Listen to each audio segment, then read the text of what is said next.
Are you heading into 2024 with fundraising tools that make your job easier?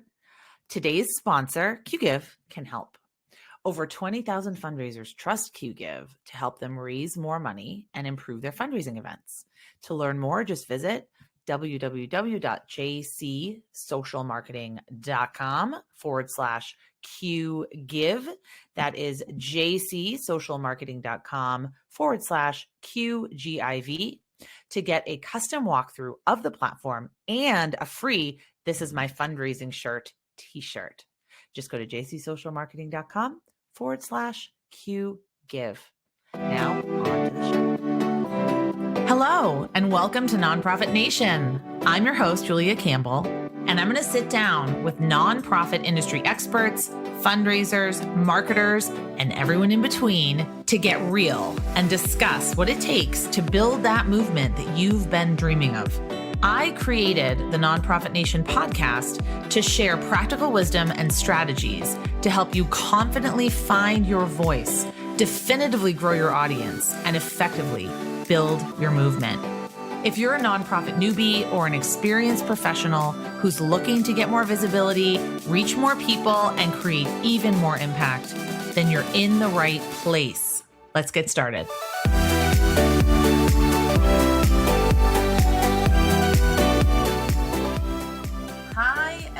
I'm so excited to be with you at the very end of 2023.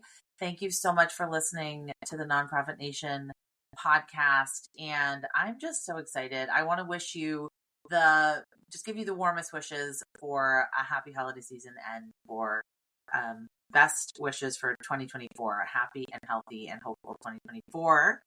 And we're going to talk today about planning for the year ahead, because that's obviously a topic on everyone's mind, and it can bring up an array of emotions and reactions, especially among fundraisers. So today's topic, fundraising trends to watch for in 2024.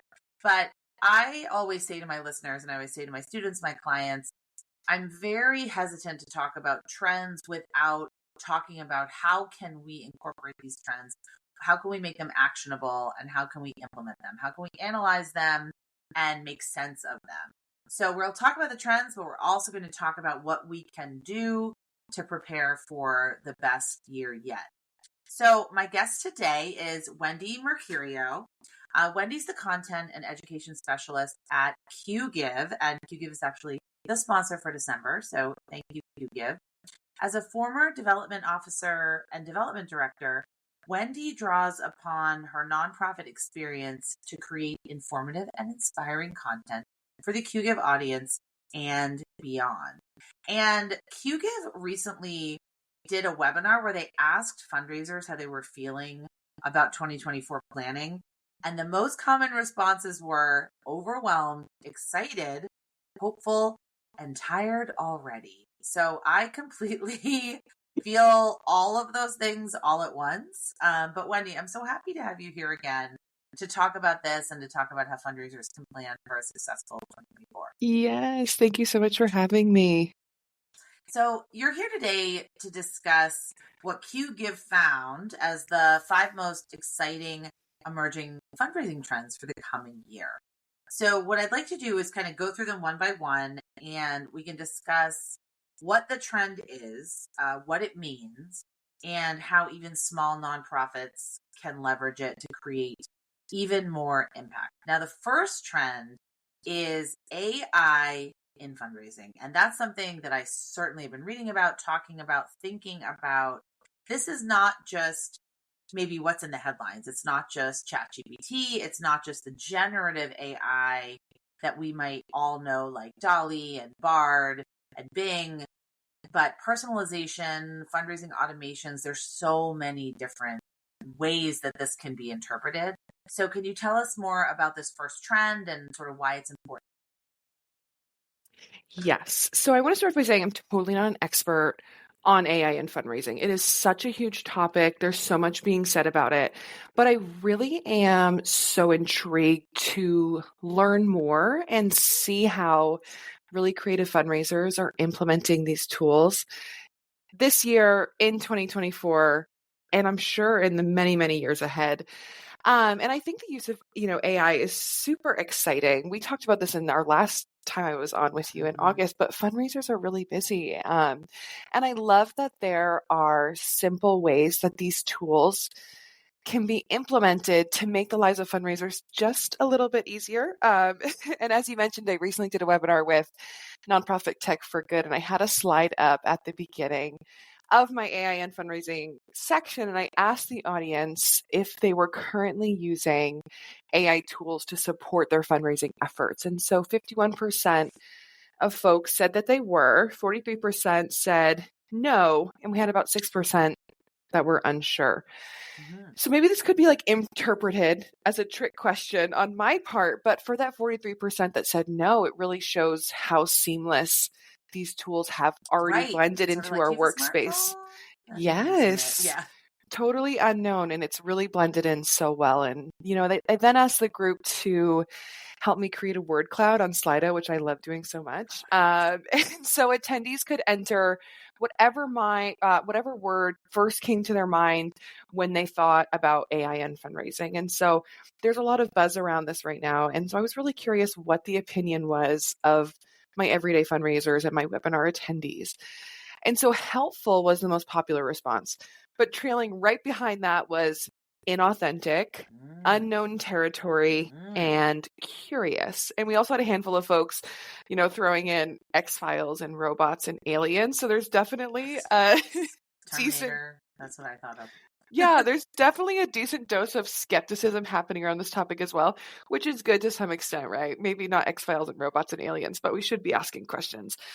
And so I guess a big focus for everyday fundraisers should really be around the simple, everyday uses of AI that they most likely already have in place and amplifying these tools and resources. So some simple thoughts that I have, right, are these AI automated... One second, I'm going to repeat that. Catch my breath here. It's okay. So some simple thoughts that I have, right, are the automated thank you emails that we already have going out after a donation. Most, if not all, CRMs and fundraising softwares are offering this. And so I encourage fundraisers to think of ways to maximize the potential of this message. I am so guilty of not customizing my thank you messages when I was a fundraiser, right? So thank you for your gift of $50 on December 31st. That's not going to cut it. We can totally do better than that. So including storytelling elements, a really powerful image, a video if we have it, is really best case scenario. And I also love the features where fundraisers are receiving these automatic notifications for when a donor is lapsed or is about to lapse, or a reoccurring donor whose card is close to expiring, right? So this is often set up in, again, many softwares and CRMs, but we can create really personal touch points based on this information. And in a way, it's a gift to us, right? It allows us to reconnect with these donors in a really intentional and personal way to connect with them and connect them with our organization again. And I know there's totally different, scales of AI and fundraising. And I'm sure, Julia, all of the hip and cool uses going on in the sector. But I think a big focus really should be on, keeping in mind, regardless of the tool that they're using, the scale of it, it really needs to be controlled by humans, by us. And then it needs to be personal for our donors, and it needs to be regularly evaluated to make sure that it's working in the ways that we intend for it to. Absolutely. And I think with any trend, we need to take it into our strategy as a whole. So we need to look at it as a tool and then evaluate maybe the best use cases for us personally or us professionally. So with AI, first of all, AI, it's like saying the internet, honestly. It's really it's like saying electricity. It's such a huge, it just encompasses so many different platforms and tools and things that we use every single day. So just saying AI itself, but I appreciate that fundraisers are curious. I also think it's really interesting that the word inauthentic came up, because I know when I have talked to content creators, writers and bloggers and people like me that create a lot of original content, it's worrisome that AI really can replicate what we do so well. But what's going to help us, what's going to actually help us stand out is putting our personal fingerprints. Like, what can we do as a cause? What can we do in our mission? What can we do as a development director or a marketing director that no one else can? And what's that sort of human stamp we can put on things, like you were saying? It's the human, it's centering the human in all of this technology. But I also think we can't afford to disregard it. It's almost like when email started becoming popular. It's like, you can't disregard email. You can decide how you're going to use it, but you can't say it's not powerful. So yes, I think that's really important. Totally agree. Let's talk about the second trend, because I love the second trend. Now, I was talking to another thought leader, and I'm not allowed to say who, and I'm not allowed to say the data, but they found that in 2023, this is a particular giving platform, 80% of recurring donors were retained for 3 years or more. Yeah, I believe that. An insane amount compared to donor retention. So the second trend is recurring donors and giving flexibility. Can you talk about that? Yeah. So again, we chatted about our sustainable giving report in August, and one of our findings was that 75% of donors have had their finances negatively impacted from inflation and the consistent costs rising from the last 3 years. So no surprise, right? We're in a cost of living crisis. I'm sure we're all feeling it during the holiday season right now. But we also found in that report that 80% of donors are continuing to give, even though they're feeling the deep impacts of inflation. So they're still looking to have an impact. They're still looking to stay connected with the organizations and the missions that they care the most about. And recurring giving and giving flexibility is the best, such an amazing way to meet these donors where they are and at the pace that they're financially comfortable with. It also allows donors to break a larger donation down into smaller regular amounts. So that's a big benefit to folks if they're more comfortable with that. And one of the additional benefits that I really love is how closely it parallels subscription spending, right? So we all have plenty of regularly scheduled auto debits happening each month. For me, I think of Netflix and Spotify, Netflix and the Hulu, Paramount Plus, whatever it is. I know. And there's like 12 other streaming services, I'm sure, that we all have. Amazon for our scheduled purchases of personal care items or other essentials, even my dog's food, right? Every 8 weeks, it's getting delivered to my front door from Chewy. Yes. And so nonprofits can totally mimic this same format by focusing on reoccurring giving. In 2024, it's going to make it so easy to meet all donors wherever they are financially and to connect with their already established spending habits. Again, I love it as much as you do, but I could go on forever about reoccurring giving. And I think ways that we can kick off a reoccurring giving program in 2024 or amplify the one that we already have in place would be to make sure we're including tangible amounts that donors can connect to, right? Whether that's $20 for school supplies for a month or meals for an elderly community member, just an extra storytelling element that helps your organization and helps donors better connect. We can also include these efforts everywhere, right? So promoting them on as many channels as possible to ensure success, ensure that it's being seen. I've personally seen that reoccurring giving can often fall kind of as this forgotten effort amongst fundraisers. And so, think about maybe doing a web page solely dedicated to reoccurring giving. You could have all the FAQs answered there. We can include it in our email signatures, our newsletter, our social media, maybe even texting our donors. It tends to skew younger, right? Younger donors are really interested in reoccurring giving and they're on their phones. So let's connect with them there. But I think reoccurring giving is such an amazing way to meet folks where they are and also have amazing donor retention. Absolutely. And I actually think, the trend of giving flexibility, that is something that we should see as our responsibility no matter what. Like, we need to look at consumer trends and adapt to consumer trends, because the era of writing a very large check, like a physical check, is going away. So, Mm-hmm. and that actually leads me to the third trend, one that I love, and actually I've heard a lot about. I talked with Kat Murphy, who is the digital marketing director for Giving Tuesday, and the third trend is peer-to-peer fundraising as an acquisition tool. She was saying that peer-to-peer fundraising campaigns on Giving Tuesday actually did quite well. So tell us about this third trend. Yes.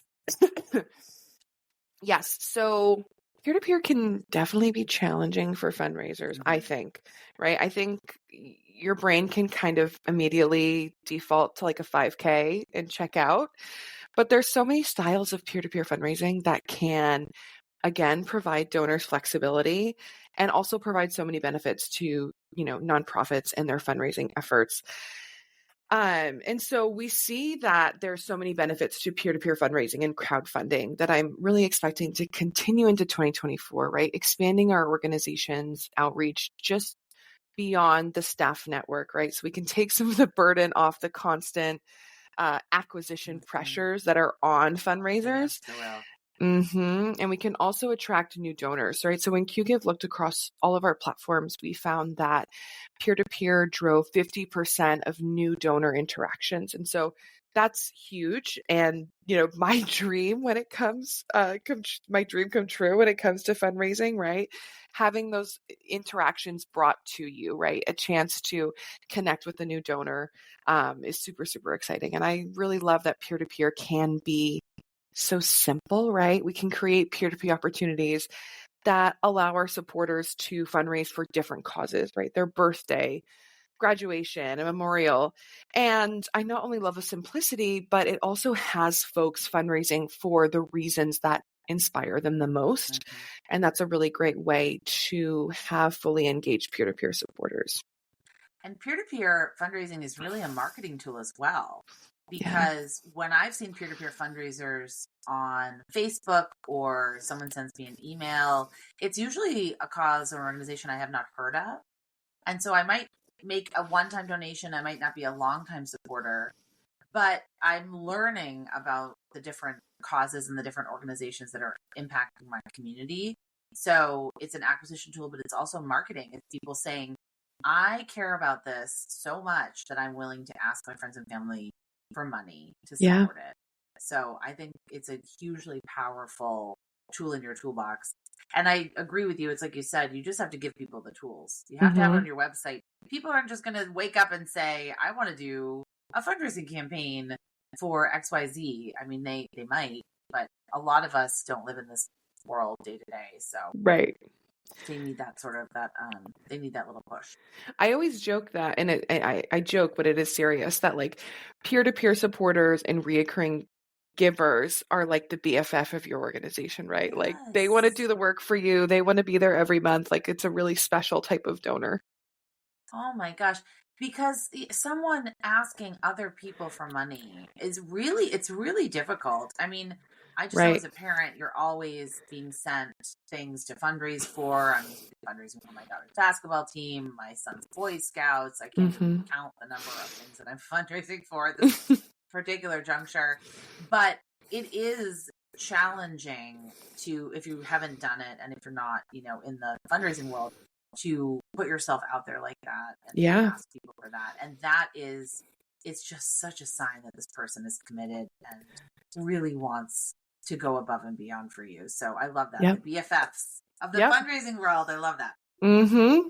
Okay. So the fourth trend, and I don't have any notes on this because I really want you to talk about what this means.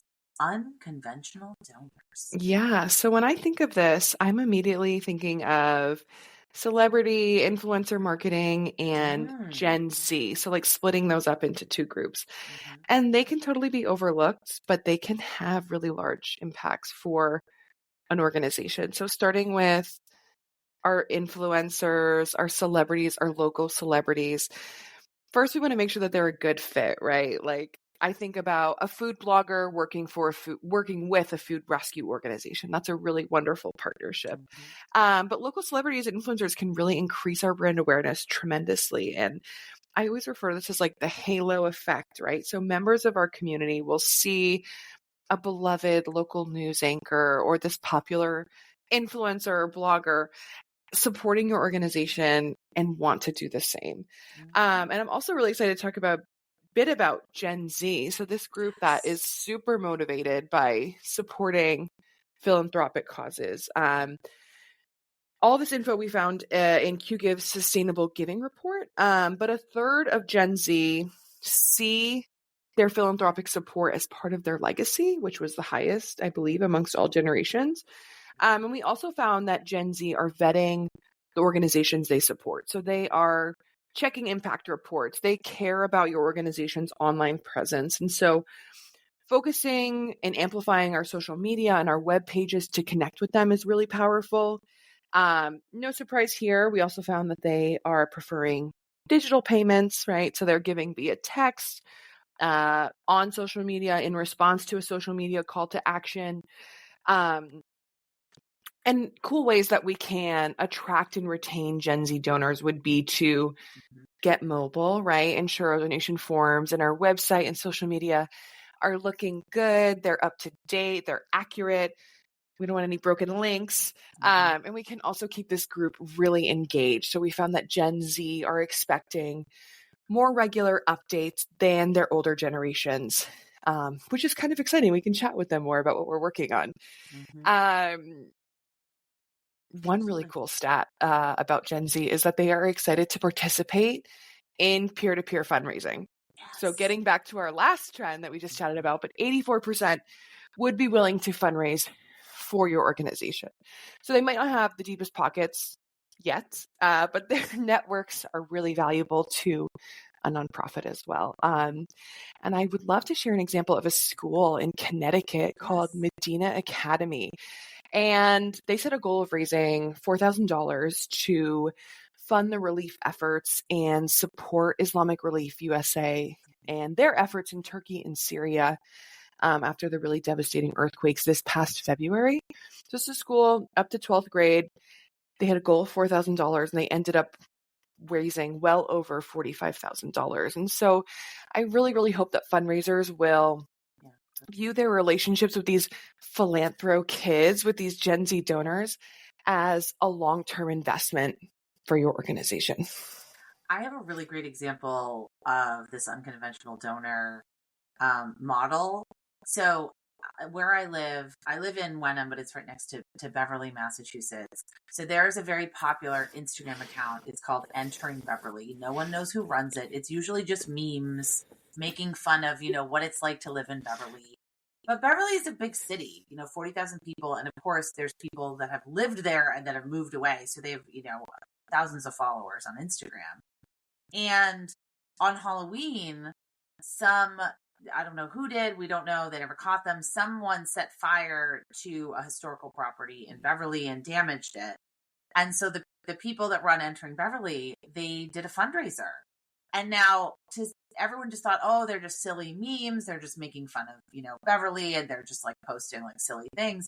They set a goal to raise $1,000. They're up to $8,500 right now, raising money for historic Beverly. And they didn't even really do it, but galvanized a bunch of restaurants and breweries and local businesses to raise money for this. And I think it's just all to say, don't overlook these people. Like, just because they're posting funny memes, they have huge sway. A lot of people, I check Entering Beverly every single day.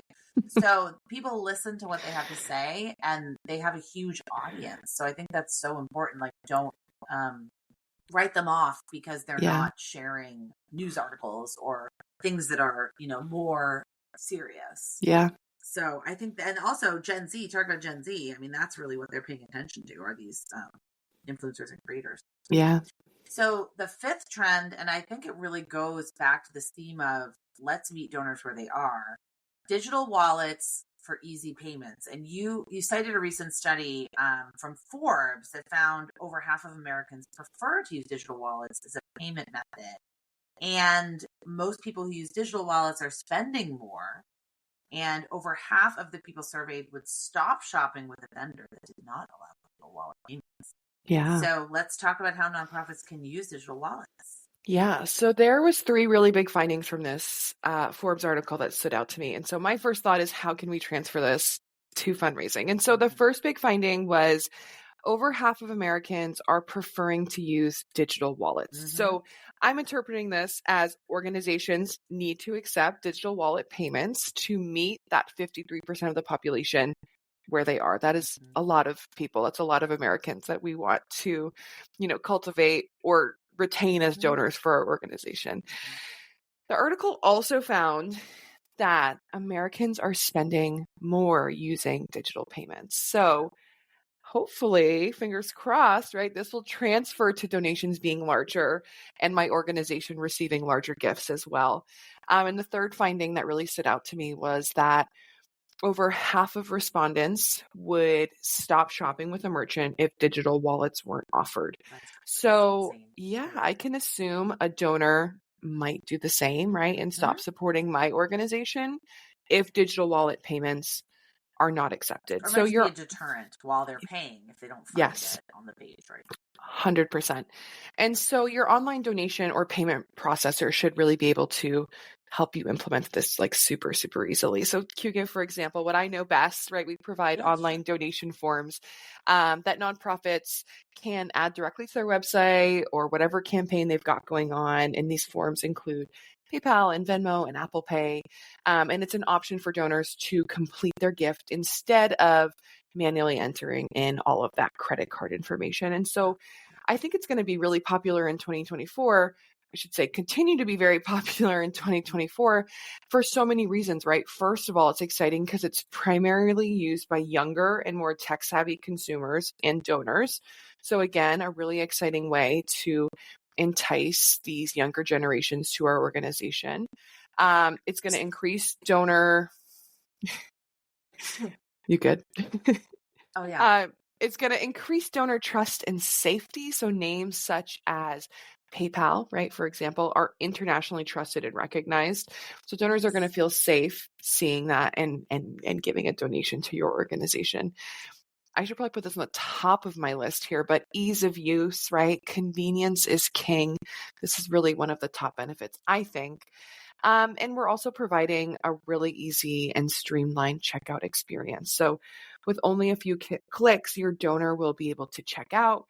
And we're going to decrease the chance of form abandonment, right? So conversion rates should increase as well. Yep. I personally think form abandonment, that's huge. And that's also AI tool.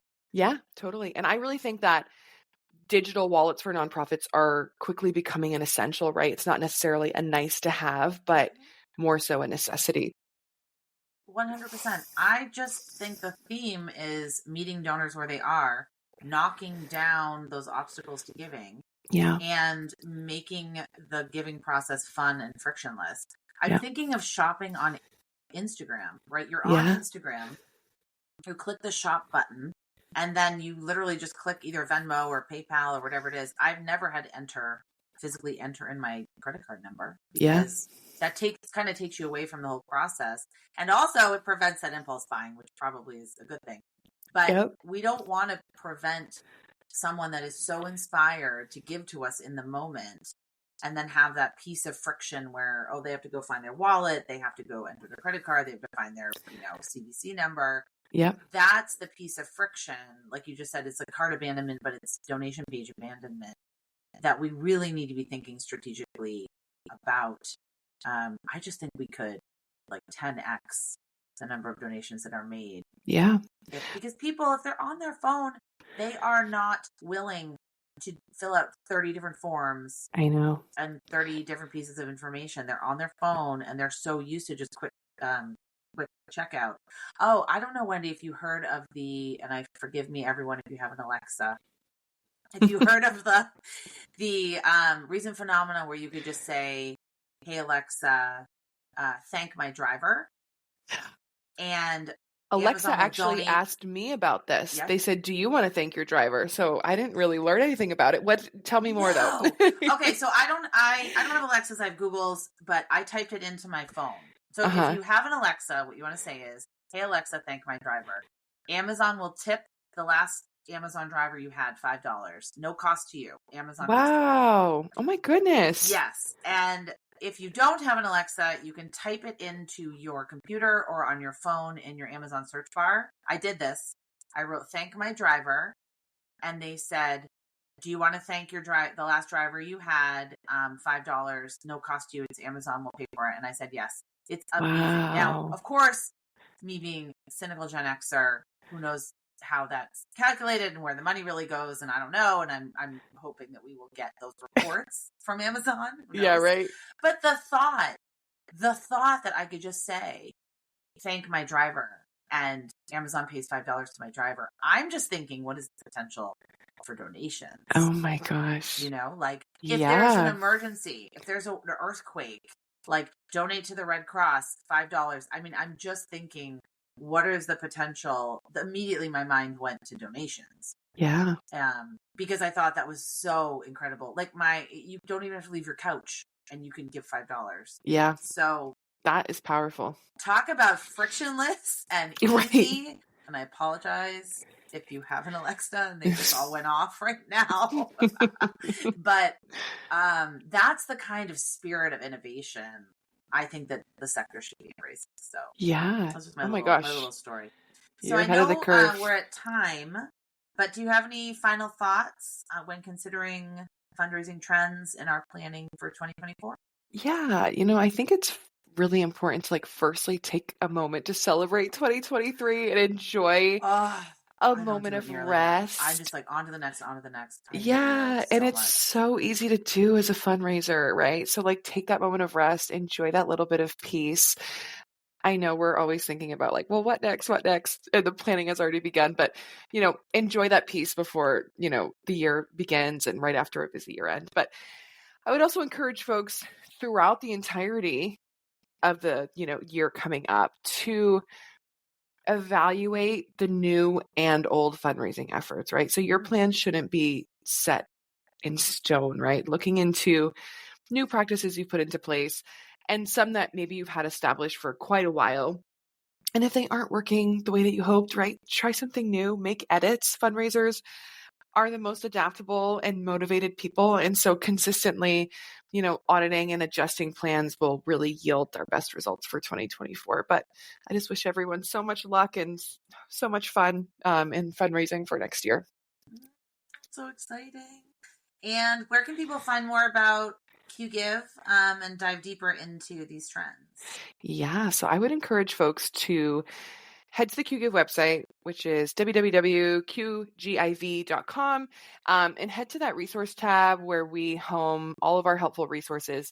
And also give Qgiv a follow on all social media platforms. We regularly are sharing new resources that we've created, CFRE credited webinars, and so many opportunities for continuing your fundraising education.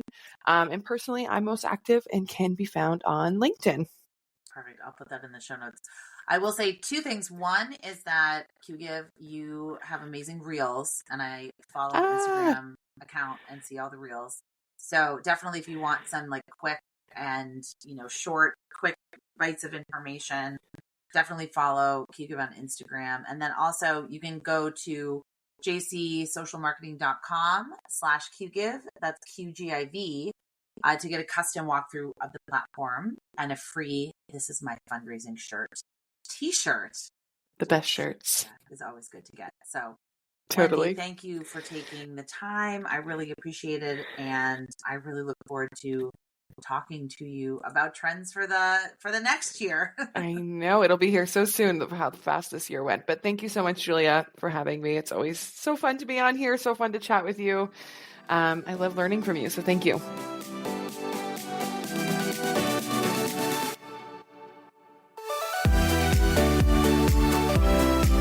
Well, hey there. I wanted to say thank you for tuning into my show and for listening all the way to the end. If you really enjoyed today's conversation, make sure to subscribe to the show in your favorite podcast app, and you'll get new episodes downloaded as soon as they come out. I would love if you left me a rating or a review, because this tells other people that my podcast is worth listening to. And then me and my guests can reach even more earbuds and create even more impact. So that's pretty much it. I'll be back soon with a brand new episode. But until then, you can find me on Instagram at JuliaCampbell77.